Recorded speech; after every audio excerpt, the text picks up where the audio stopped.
This, dear friends, is a tale of woe. The tale of a team that perhaps bit off more than they could chew. The tale of a project that could very well still be ongoing. This is the tale of Hogs of War 2, the unfinished community project. So cast your minds back to 2013-14. In terms of the official Hogs of War license, nothing much was really going on. Hogs of War 2 had failed to release 5 years previous, so one developer took it upon himself to create a sequel. His name is Yaroslav Bogatkin, and it was around about this time that he created a VK page for his project, with the earliest post that I could find being added on the 21st of November 2014. If you don't know what VK is, it's essentially a Russian version of Facebook. In his very short bio, Yaroslav states, "I am a fan of computer and console games, one of which is Hogs of War, but without waiting for the release of the second part of my favorite game, I decided to assemble a team and start developing on my own." By the time a Boomstarter was created to raise funds for the project, the team had grown to about 6 people. Now the personnel and their roles within the development of this project is unknown, but according to the Boomstarter page, 30% of the final product had already been created, so if the community wanted the rest of development to continue, they would have to reach into their own pockets. Plenty was promised though for the community's financial support, with the first price set at 2 million rubles, which equates to about £23,000. If this goal was hit, a single game could be created, complete with functioning AI, new weapons, new animations, new characters and levels.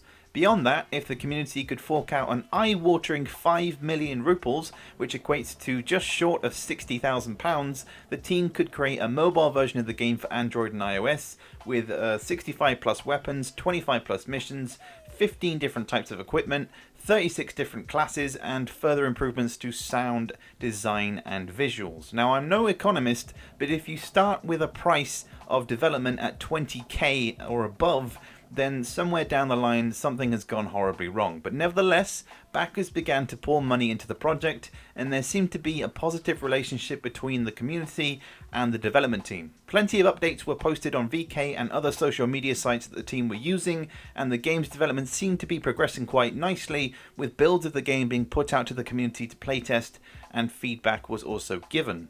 So for a second, let's back up and break down the key talking points of this project's development. Before any 3D work had been started, Yaroslav and his team had drafted up the first 5 missions and their map design. Mission 1 was titled Baptism of Fire, which seemed to incorporate the main elements we'd expect from the original game, given that of a grassy theme, bridges, windmills, foliage, etc. Mission 2 was called Northern Border, Mission 3 was called Military Industry, and ultimately the designs appeared pretty solid. The other 2 maps were also drafted up, but I wasn't able to find what their names are and what they were meant to incorporate. Nevertheless though, this felt like the project was off to a strong start when it came down to concepting. Multiple pieces of artwork were produced fairly early on in the project, however in some cases it did feel as though the game's setting was more World War II than World War I. Whether or not that was the intention going forward is up for debate, but as it was with the map design, the team had a strong standing. Community members and backers were constantly kept in the loop with the artwork, and feedback was regularly given on VK. From what I could find, the development of pig models went through different iterations. Initially beginning with this, progressing into a more realistic pig model, and finally into a more cutesy style.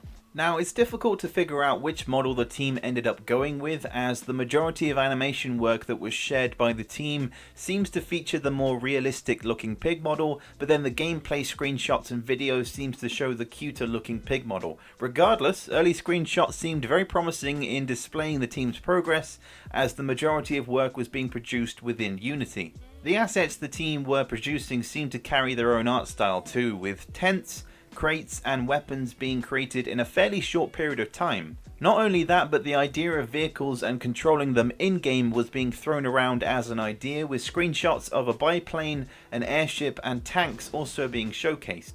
The project was growing in popularity, but less so in the West. The team was located in Russia, so it was difficult for information to spread to all corners of the globe. Word was eventually making its way onto Steam and Reddit forums, but the core fan base for the project seemed to remain within Russia. Now, back to the present day, and the team's last post on VK was September last year, but by spending time reading through comments from members of the community, I found that the overall feeling now is quite negative. Ultimately, there is a resounding feeling that the amount of work shared from the team over the last 6 years does not make up for the amount of time given to the project and the financial points mentioned on the Boomstarter. It seems that for many, this project has just turned into a financial plea, which in turn has set the tone that it's only money that matters. That progress can only be made if the team gets paid, and that in itself just sows the seeds for negativity. As soon as you make something about money, then that's it. It doesn't matter how much passion you may have for your work.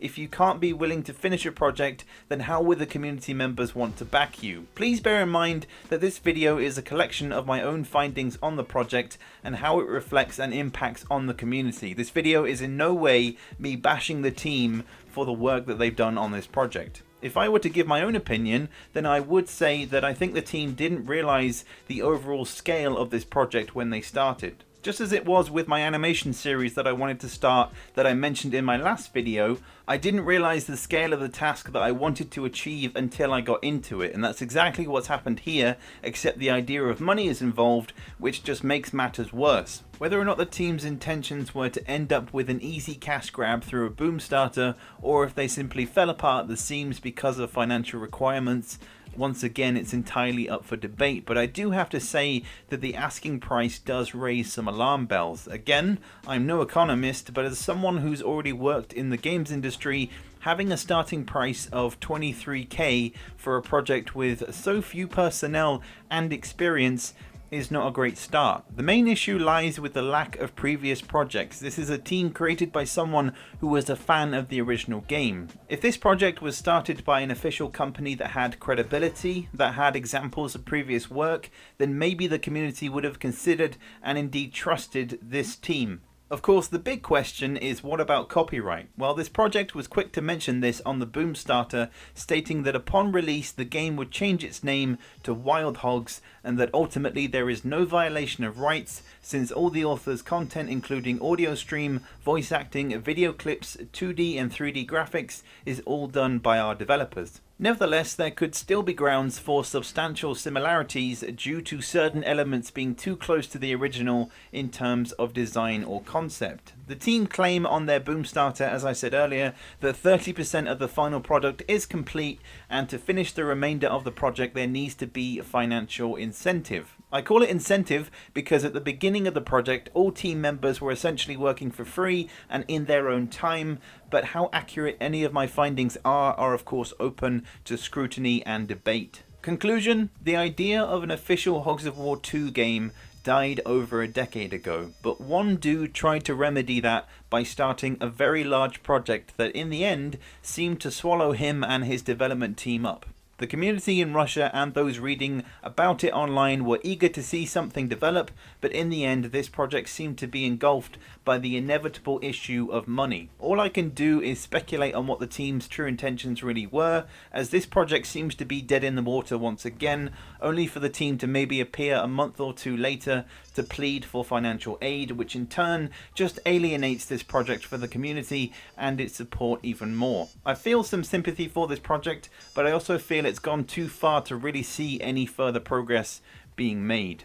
If there's anything you guys think or may know that I have missed regarding this project's development, then please do let me know. Also, if any of the team that have worked on this project, including Yaroslav himself, would like to reach out to me to update me on this project, then please do. You'll find my email address in the description. Overall though, everybody, that is going to wrap it up for this video. Once again, the talking points within this video are items that I have found through research, so I can't guarantee that all of my statements are 100% accurate, but if you're interested in looking up this project yourself, then feel free to check out the links provided in the description as well.